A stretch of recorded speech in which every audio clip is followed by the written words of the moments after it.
Hello, कैसे हैं आप सब। मैं आपका मेंटर और आप देख रहे हैं लर्न इंग्लिश विदाउट रूल्स का एक नया और फ्रेश सेशन। आज यहां पर बारी है प्रीवियस ईयर एसएससी रिपोर्टिंग के सेट नंबर 9 की। उम्मीद है कि अब तक बनाए गए 8 एपिसोड ने आपको इतनी हिम्मत तो दी है कि अब आप आने वाले 15 क्वेश्चन को आसानी से सॉल्व करने की उम्मीद रखते हैं। चलिए सेशन को शुरू करेंगे, लेकिन उससे पहले जो लोग इस चैनल पर नए हैं और वैसे पुराने लोग जिन्होंने अब तक चैनल को सब्सक्राइब नहीं किया है, प्लीज सब्सक्राइब कर लीजिए। बेल आइकन प्रेस करके नोटिफिकेशन कॉल पर रखना नहीं भूलिएगा, ताकि यहाँ से जो भी वीडियो अपलोड हो उसकी सूचना आपको मिले और कोई भी सेशन मिस ना हो। लाइक और शेयर करने में कंजूसी नहीं कीजिएगा, साथ में जो मिनिमम 50 लाइक्स का आंकड़ा मैंने आपसे कहा है उसको पार करने की कोशिश जरूर कीजिएगा। लाइक करना भूलिएगा नहीं, हो सके तो शेयर कर दीजिए ताकि ये ज्यादा से ज्यादा लोगों तक पहुंच सके। सेशन के दौरान अगर मन में कोई दुविधा रह जाए, कुछ पूछना हो, तो कमेंट में लिखने से झिझकना नहीं है। अगर कुछ ऐसा रहेगा जो मुझे बताना हो तो मैं अगले एपिसोड की शुरुआत में ही उसका सॉल्यूशन लेकर के आपके सामने उपस्थित हो जाऊंगा। चलिए सेशन की शुरुआत करते हैं। लर्न इंग्लिश विदाउट रूल्स के सेशन में एक बार फिर से आप सबका तहे दिल से स्वागत है। उम्मीद है आप सब तैयार हैं, तो चलिए फटाफट सेशन की शुरुआत करते हैं और एक एक करके आपके सामने आज लाए गए 15 क्वेश्चन को रखते हैं। चलिए पहला सवाल और आपका समय शुरू होता है अब।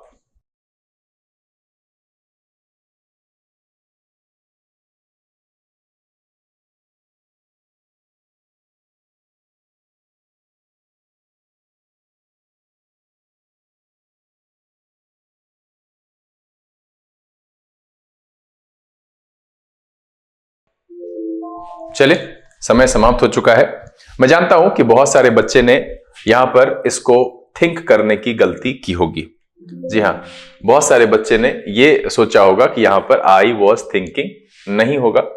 लेकिन अगर आप संदर्भ को समझने की कोशिश करेंगे, जैसे ही आप यहां पर आई थिंक लिखेंगे, ठीक है, या आई थॉट लिखेंगे, तो वो मीनिंग गड़बड़ कर देगा। क्योंकि जैसे आप लिखेंगे आई थिंक तो उसका सेंस हो जाएगा इन माई ओपिनियन, मेरा ये विचार है, वो सेंस दूसरा दे देगा। कभी कभी जब हम अपने दिमाग में कुछ ऐसा चल रहा होता है, कुछ चीज हम सोच रहे होते हैं और जिस समय हम बोलने वाले होते हैं उस समय सोच रहे होते हैं, तो ये चलता है। ट्रांजिटरी एक्शन के तहत मैंने पढ़ाया था कि कुछ एक ऐसे संदर्भ होते हैं जहां पर कि उस समय पर जो मेरे दिमाग में चल रहा है उसके लिए कभी कभी ऐसा रखा जा सकता है। तो यहां पर ये ठीक है, I was thinking if I could do anything to help. यहां कोई भी गड़बड़ी नहीं है। और मुझे पता है कि बहुत सारे बच्चों को, जिसे मैंने बताया था कि थिंकिंग नहीं होता है, तो वो किस संदर्भ में होता है वो आपको मैंने समझाया है। और मैंने एक ट्रांजिटरी का ऑप्शन बताया था कि जब कोई काम क्षणिक हो, पल भर के लिए हो। बेसिकली जब हम आई थिंक कहते हैं तो वो मेरा मीनिंग देता है इन माई ओपिनियन, और वहां पर ये इस सेंटेंस के हिसाब से संदर्भ फिट नहीं बैठेगा। तो इसीलिए ये जैसा है ये सही है, इसमें कोई भी गड़बड़ी नहीं है। इस सवाल का जवाब क्या है? नो एरर, और ऑप्शन है आपका डी। चलिए फटाफट अगला सवाल लेते हैं और आपका समय शुरू होता है अब।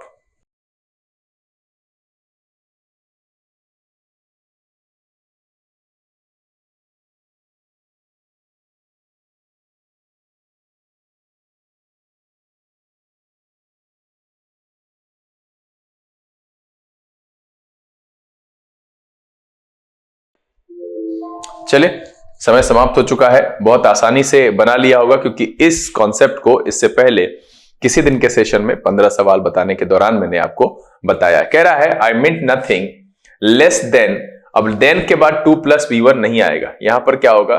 कंपेलिंग। ठीक है, यहां आप कंपेलिंग का इस्तेमाल करेंगे तब जाकर के ये सही होगा। यहां पर 2 + V1 नहीं, V1 + ing का इस्तेमाल होगा। यहां इसको हटाएंगे क्योंकि देन के साथ जो है इन्फिनेटिव का प्रयोग, अरे दैट नहीं, देन के साथ 2 + एक्शन वर्ड का प्रयोग नहीं होता है। क्या होता है? एक्शन वर्ड का प्रयोग नहीं करते। तो यहां पर क्या हो जाएगा? Compelling. I meant nothing less than compelling you to come. इसलिए सवाल का जवाब क्या हो जाएगा? Option number C. चलिए अगला सवाल और आपका समय शुरू होता है अब।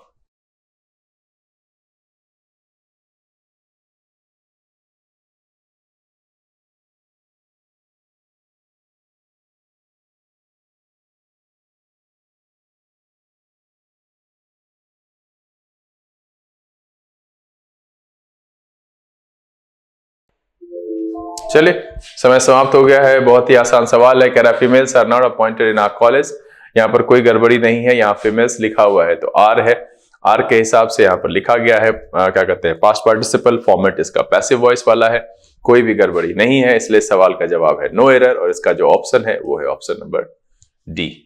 चलिए अगला सवाल और आपका समय शुरू होता है अब।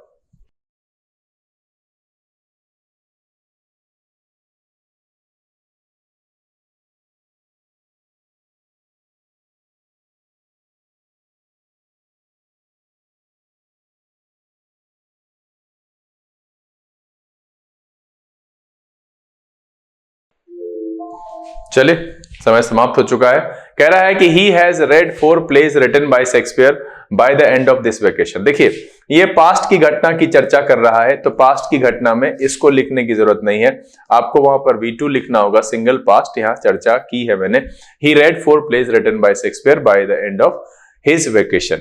ठीक है, चूंकि पास्ट है, सिंगल पास्ट है, ऑलवेज विद V2 हम ट्रांसलेट करते हैं, मैंने कई बार इसकी चर्चा की है, इसलिए यहां पर हैज रेड हटा करके सिर्फ रेड लगाएंगे और इस सवाल का जवाब हो जाएगा ऑप्शन नंबर ए। मुझे ये बात कमेंट में लिख करके बताएं कितने लोगों ने यहां पर इसको रीड पढ़ा।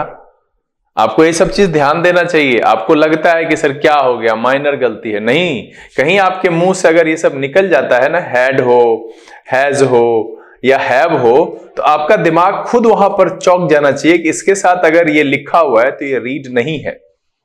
और अगर ये सब गलती हो रही है तो आपको भले ही लगता है कि इसमें कोई समस्या नहीं है, रेड की जगह रीड ही पढ़ दी, ये कॉन्शसनेस की कमी दिखाता है कि आपने ये पकड़ा नहीं कि भैया इसके साथ तो जब भी होना है वो आपका थर्ड फॉर्म इस्तेमाल होना है, और जब थर्ड फॉर्म इस्तेमाल होना है तो रीड रेड रेड होता है, तो भैया हम उसको रीड कैसे पढ़ रहे हैं, और रीड अगर पढ़ रहे हैं तो गलत है ना। और मन में सोचिएगा और बताइएगा तो कौन कौन से लोग ऐसा किए, तो इसलिए सवाल का जवाब क्या हो जाएगा, ऑप्शन नंबर ए। चलिए अगला सवाल और आपका समय शुरू होता है अब।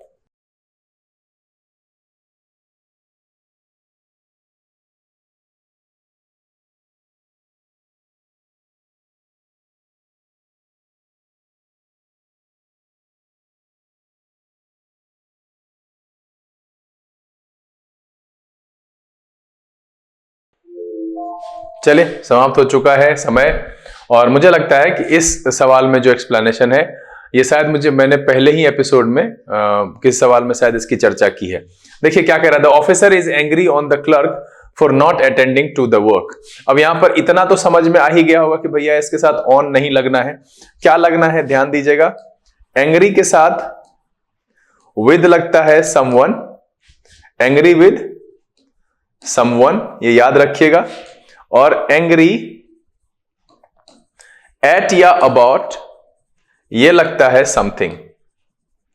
ठीक है, ध्यान रखिएगा इसको कि एंग्री एट और about something, angry with someone, तो यहां पर ऑन का प्रयोग नहीं होकर यहां पर क्या हो जाएगा, विद का प्रयोग होगा, तब जाकर के सही होगा, और इसीलिए इस सवाल का जवाब क्या हो जाएगा, ऑप्शन नंबर बी। अब देखिए कि अगर आपसे आज ये गलती हुई है तो इसका मतलब है कि पिछले जो एपिसोड्स आपने देखे हैं उससे कुछ नहीं सीखा। जी हां, इसलिए मैं आप सबको कहता हूं कि नोटबुक लेकर के बैठिए, जब भी कोई इंपॉर्टेंट चीज मैं डिस्कस करता हूं, कोई इंपॉर्टेंट पॉइंट मैं आपको बताता हूं, तो आप उसको नोट डाउन करिए और उसको जहन में रखिए, ताकि अगली बार अगर उससे रिलेटेड सवाल पूछा जाए तो उसमें आपको गड़बड़ी ना हो, और इस तरीके से आपकी जो है एक इनडायरेक्ट प्रिपरेशन चलती रहेगी, और एक समय आएगा कि जब आपके पास बहुत सारे पॉइंट्स आ जाएंगे और फिर आपको एरर में, इंप्रूवमेंट में, कहीं भी ग्रामेटिकल नॉर्म्स में परेशानी नहीं बचेगी, चाहे आपने प्रॉपर ग्रामर पढ़ा हो शुरू से अंत तक या नहीं पढ़ा हो। सीधा सा है कि सवाल पढ़ करके प्रैक्टिस करने का मतलब है कि जो आज पढ़ लिया है, आने वाले समय में उससे रिलेटेड कोई अगर सवाल पूछा जाएगा तो मुझे उसमें कोई परेशानी नहीं होगी। अगर ये आपका गड़बड़ हो रहा है, ऐसा नहीं हो रहा है, तो फिर सोचने और रिव्यू करने की जरूरत है, और ध्यान दीजिएगा इस बात को जो मैं समझा रहा हूं, फिर कोई फायदा नहीं है। तो आप इसको नोट डाउन करिए, एपिसोड संख्या ऊपर में लिखिए, उसके मेन पॉइंट को हाईलाइट करके लिखिए और ध्यान में रखिए। अब बार बार हर एपिसोड में आ रहा है कि नो सुरर के साथ क्या लगता है, हार्डली स्कार्सली के साथ क्या लगता है, बिटवीन अमंग का प्रयोग कहां करते हैं, मैंने कई जगह बताया है, अनटिल अनलेस के प्रयोग में क्या होता है, नहीं होता है। तो अगर इस सब में फिर आगे आपसे गड़बड़ी हो रही है ना, फिर तैयारी नहीं हो रही सर, फिर आप कहीं नहीं पहुंचने वाले हो, तो सावधान हो जाओ, ध्यान रखो इस बात को। चलो अगला सवाल और आपका समय शुरू होता है अब।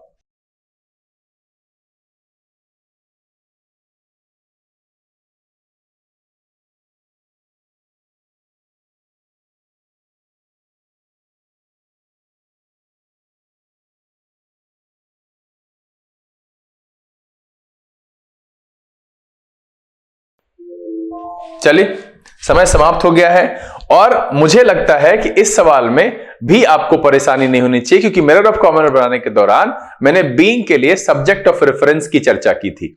जैसे मैंने बताया था कि अगर हम सेंटेंस कहते हैं कि I am a teacher I should help you, अगर हम इसको चाहें तो ऐसे लिख सकते हैं being a teacher I should help you. तो देखिए, बीइंग का सब्जेक्ट ऑफ रेफरेंस है कि मैं शिक्षक हूं, मुझे हेल्प करना चाहिए, ठीक है, एक शिक्षक होने के नाते। लेकिन अगर आप इस सवाल को पढ़िए, being a rainy day I could, है इसका कोई सब्जेक्ट ऑफ रेफरेंस? जब नहीं होता है सब्जेक्ट ऑफ रेफरेंस तो वैसी परिस्थिति में इससे पहले इट लगाते हैं, ठीक है। जब सब्जेक्ट ऑफ रेफरेंस क्लियर नहीं होता है तो उसके हिसाब से हम यहां पर इट लगाते हैं। अब क्लियर है कि it being a rainy day I could not go out, तब जाके मीनिंग सही होगा।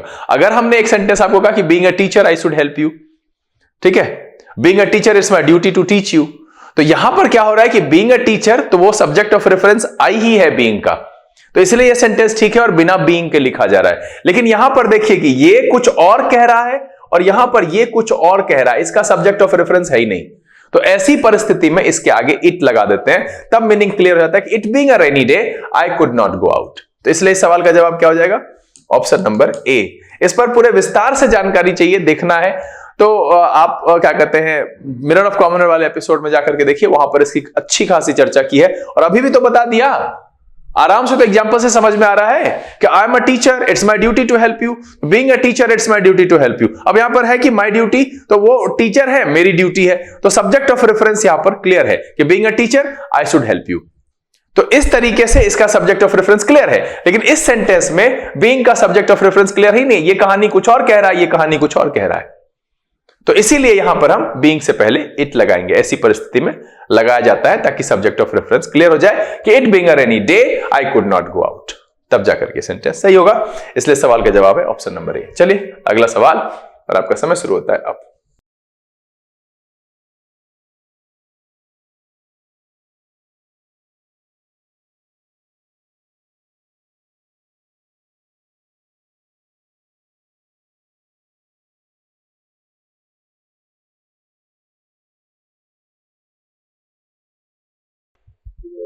चलिए, समय समाप्त हो गया है। बड़ा ही आसान सवाल है, पेपर ऊपर पढ़ते हैं तो ये चीज आपको ऐसे ही समझ में आ गया होगा कि ही इज कैपेबल। कैपेबल के साथ ऑफ का प्रयोग होता है, टू का प्रयोग नहीं होता है। और जैसे ऑफ का प्रयोग करेंगे तो डू भी नहीं होगा, डूइंग हो जाएगा, ठीक है। टू का प्रयोग नहीं होता है, he is capable of doing this work with in the stipulated period. तब यहां पर क्या हो जाएगा कि कैपेबल के साथ ऑफ लगता है, और आपको पता ही है कि प्रेपोजिशन के साथ फिर हम वर्बियल नाउन में V1 प्लस ING का इस्तेमाल करते हैं, तो कैपेबल के साथ ऑफ प्रयोग होता है, इसलिए यहां पर क्या हो जाएगा, टू डू नहीं होकर के ऑफ डूइंग हो जाएगा। और इस सवाल का जवाब क्या हो जाएगा? Option number B. देखिए, मैंने इससे पहले भी कहा है कि मैं थोड़ा तेज रहता हूं, जल्दी जल्दी बताता हूं। रीजन क्या है कि मुझे नहीं लगता है कि यहां पर समय बर्बाद करना चाहिए। बहुत बेसिक क्वेश्चन है, जहां पर क्वेश्चन कुछ रहता है खास, जैसे इससे पहले वाला था तो मैं उसमें बोल ही देता हूं, दो चार बार उसको समझा देता हूं। जो इजी रहता है उसमें क्या बताऊं, कैपेबल के साथ ऑफ लगता है, ऑफ लगेगा तो फिर प्रीपोजिशन के साथ वर्बियल नाउन में V1 action word plus ING लगता है, वो वहां पर लगा हुआ है, कोई दिक्कत ही नहीं है। चलिए अगला सवाल, और आपका समय शुरू होता है अब।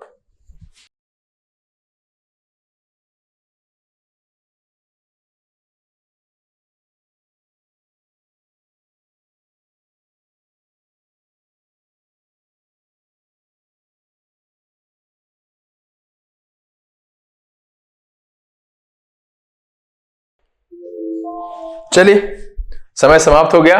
कह रहा है I will send my servant but I can not ensure that he will reach there in time. अब देखिए, यहां इंश्योर का कोई मतलब नहीं है। इंश्योर का मतलब होता है रिस्क के लिए वो करना, है ना, इंश्योरेंस इसी से बना हुआ है। यहां होना चाहिए एश्योर, आश्वस्त करना।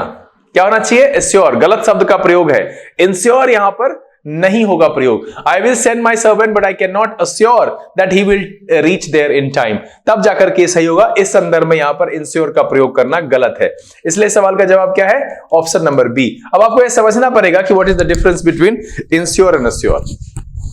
हाँ, इंश्योर से इंश्योरेंस बना है ना, रिस्क होने के लिए जो हम कुछ ऐसा करते हैं जहां पर कि हमको मदद मिले, कुछ रिस्क की स्थिति में हमको कुछ ऐसा भरोसा हो कि भाई मेरे साथ कुछ गड़बड़ होगा तो हम वहां पर रिकवर कर लेंगे। लेकिन अश्योर का मतलब है आश्वस्त करने के सेंस में, तो यहां पर वो सेंस है ही नहीं कि I will send my servant but I can not assure that he will reach there in time. तो यहां पर इंश्योर का प्रयोग गलत है, इसलिए क्या होगा? अश्योर सही होगा। आंसर क्या हो जाएगा? बी। चलिए अगला सवाल और आपका समय शुरू होता है अब।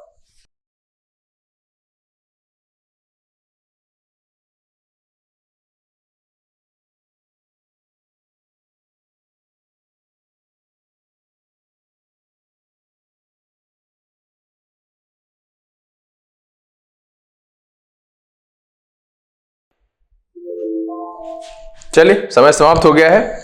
और देखिए ये सवाल ना थोड़ा सा ट्रिकी है, आपको लगा होगा कि ये नो एरर है, मुझे लिख करके बताइएगा कौन कौन से लोग यहां पर नो एरर मार करके निकल लिए। देखिए कह रहा the lawyer asked the complainant to put his sign on the paper. अब देखिए ये जो साइन है ना ये वर्ब है, क्या है ये, क्या है, साइन, ये वर्ब है, इसलिए होता है आई साइंड अ कॉन्ट्रैक्ट, इसका फॉर्म होता है।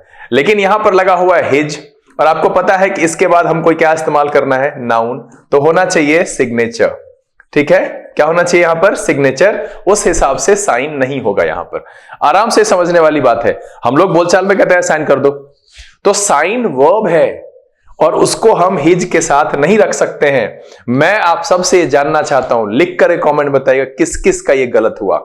आप सब ने नो एरर लगाया होगा या तो कुछ और किया होगा, क्या आपका ध्यान इस पर गया था, ये मुझे बताइएगा। सीधा सीधा है कि the lawyer asked the complainant to put his signature on the paper, तब जाकर के सही होगा। इसलिए इस सवाल का जवाब क्या हो जाएगा, ऑप्शन नंबर बी, साइन हटा करके करेंगे सिग्नेचर, क्योंकि ये है वर्ब, सिग्नेचर है नाउन। क्या है, सिग्नेचर है नाउन, और यहां पर मेरा हिज लगा हुआ है तो इसके बाद मुझे नाउन लगाना पड़ेगा। चलिए अगला सवाल और आपका समय शुरू होता है अब।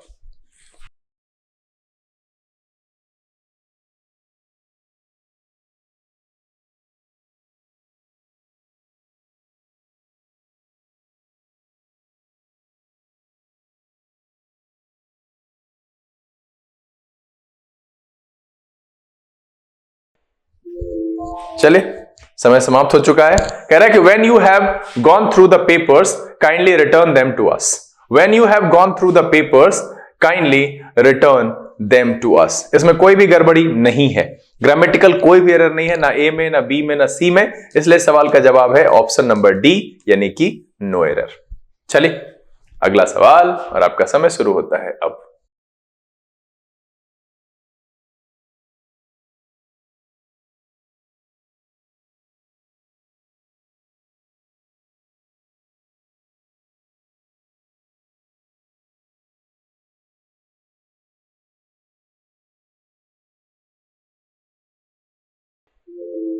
चलिए समय समाप्त हो गया है। देखिए you could be better off these days and this enables you to have little more fun. अब देखिए ये जो बेटर ऑफ है ना, इसका मतलब होता है धनी, खुशहाल, संपन्न, समृद्ध। बेटर ऑफ का क्या मतलब होता है, वेल ऑफ होता है, उसी का वो फॉर्म है। ठीक है, इसका मतलब होता है धनी, खुशहाल, समृद्ध, संपन्न। तो यहां पर कह रहा है कि एंड दिस इनेबल्स, तो यहां पर कुड भी नहीं, यू आर होना चाहिए, क्योंकि कह रहा है दिस इनेबल्स, तो सीधा सीधा है कि you are better off these days, है इस समय में, and this enables you to have little more fun, तब जाकर के सही होगा। आप सेंटेंस को पढ़िए, ढंग से समझिएगा तो समझ में आएगा कि जब कह रहा है दिस इनेबल्स, यानी क्या, आपकी खुशहाली, समृद्धि, संपन्नता, तो यहां पर हो जाएगा you are better off these days, तो यहां पर क्या हो जाएगा, ऑप्शन नंबर इसका आंसर का ए हो जाएगा। कुड बी को हटा करके सीधा सीधा आर लगाएंगे और ये सेंटेंस सही सेंस देगा और सही हो जाएगा। चलिए अगला सवाल लेते हैं और आपका समय शुरू होता है अब।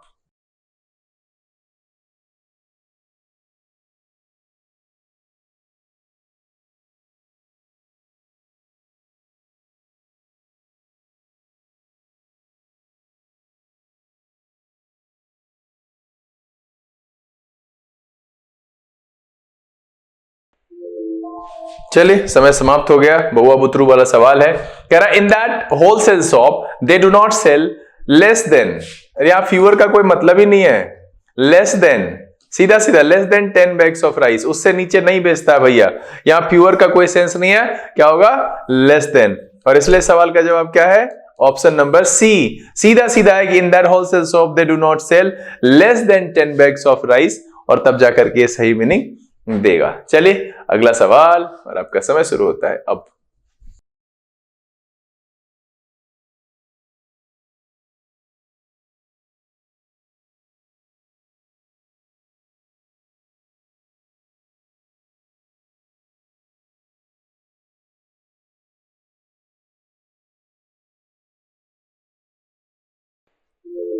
चलिए, समय समाप्त हो चुका है।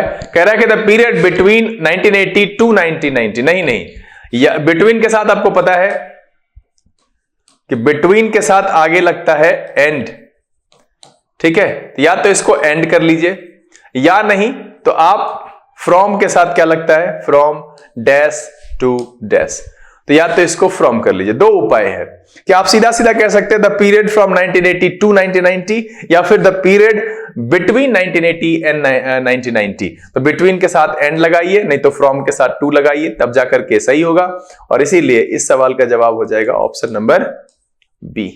चलिए, आज के ध्यान रखिएगा कि बिटवीन के साथ एंड, फ्रॉम के साथ टू, इसमें से किसी एक तरफ सुधार कर दीजिए, सवाल सही हो जाएगा। चलिए, सेकंड लास्ट क्वेश्चन, आपका समय शुरू होता है अब।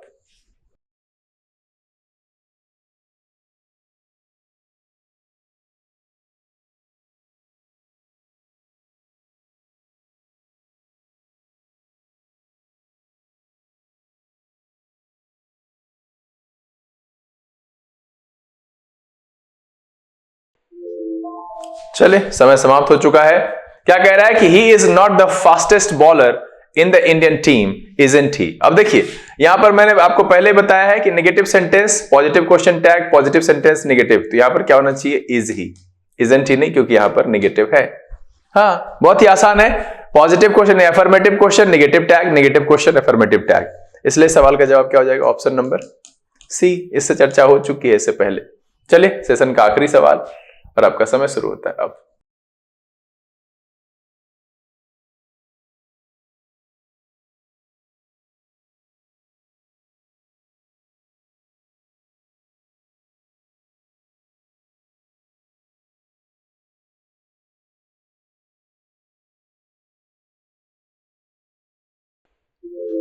चलिए, समय समाप्त हो चुका है। क्या कह रहा है, I went in to the bank, नहीं, डेस्टिनेशन दर्शाने के लिए टू का प्रयोग होता है। जब हम किसी लक्ष्य को दर्शाते हैं तो वहां पर टू लगाते हैं। इन टू का प्रयोग करते हैं चेंज ऑफ स्टेट, यानी किसी जगह पर हम गति करते हुए किसी पेरीमीटर में, दायरे में जाएं, तब हम इनटू करते हैं। He came into the room, he jumps into the river, तो वहां पर होता है लक्ष्य दर्शाने के लिए टू का प्रयोग होता है। यहां पर इनटू का प्रयोग गलत है, इसलिए सवाल का जवाब है ऑप्शन नंबर ए। सेशन के 15 सवाल बड़े ही आसान होते हैं सबके सब। अगर आप पहले के सवाल जो मेरे चैनल पर हैं, सेट्स हैं, आपने उसको अभ्यास किया है, बनाया है, और मुझे नहीं लगता है कि आपको यहाँ पर कोई ज्यादा परेशानी हो रही होगी। धीरे धीरे सवाल का लेवल बढ़ेगा। चूंकि ये प्रीवियस ईयर सेशन है, तो पुराने जितने भी सवाल है मैं वही लेकर के उपस्थित होता हूँ। तो ऐसा ही है, ऐसा ही पूछा गया, और एसएससी में थोड़ा बहुत लेवल ऊपर नीचे जाता है। बस आपको जागरूक रहने और जो पढ़ लिया है उसको ध्यान में रखने की जरूरत है। पढ़ा वो भूल जाएंगे तो फिर मार्क्स नहीं बढ़ेगा। हाँ, विशेष करके वैसे बच्चे के लिए जिनका नंबर नहीं बढ़ रहा है, तो वेट करिए, कुछ और एपिसोड्स की संख्या बढ़ेगी, कुछ और नॉर्म सीखेंगे, तो आगे आने वाले एपिसोड्स में आपके भी अंक अच्छे आने लगेंगे। बहरहाल यहाँ पर उम्मीद है कि आपने 15 में अच्छे अंक प्राप्त किए होंगे। तो सबसे पहले अपने द्वारा प्राप्त किए गए अंक कमेंट में लिख करके मुझे बताइए। साथ में अगर कोई कठिनाई हुई हो, कुछ परेशानी हो रही हो, तो मुझसे आप साझा कर सकते हैं। और अगर कुछ पूछना हो तो बिल्कुल कमेंट में क्वेश्चन लिखिए। अगले दिन जो एपिसोड लाएंगे उसमें उसका आंसर हम लेकर के ही उपस्थित होंगे। उम्मीद तो यह है कि ये सेशन आपको पसंद आया। अगर ये वीडियो अच्छा लगा आप उसको लाइक कर दीजिए। अब तक चैनल सब्सक्राइब नहीं किया तो प्लीज सब्सक्राइब कर लीजिए। बेल आइकन प्रेस करके नोटिफिकेशन कॉल पर रखना नहीं भूलिएगा। समय यहाँ से रहने का, बहुत जल्द इस तरह के एपिसोड के साथ फिर आपके सामने उपस्थित होंगे। तब तक के लिए आप घर में रहिए, अपना और अपने परिवारजनों का ख्याल रखिए, खुश रहिए, मस्त रहिए, लेकिन पढ़ते लिखते जरूर रहिएगा। लर्निंग विदाउट रिस्ट्रिक्शन से this is B K Singh signing off. Keep reading, keep practising. Thank you, God bless you.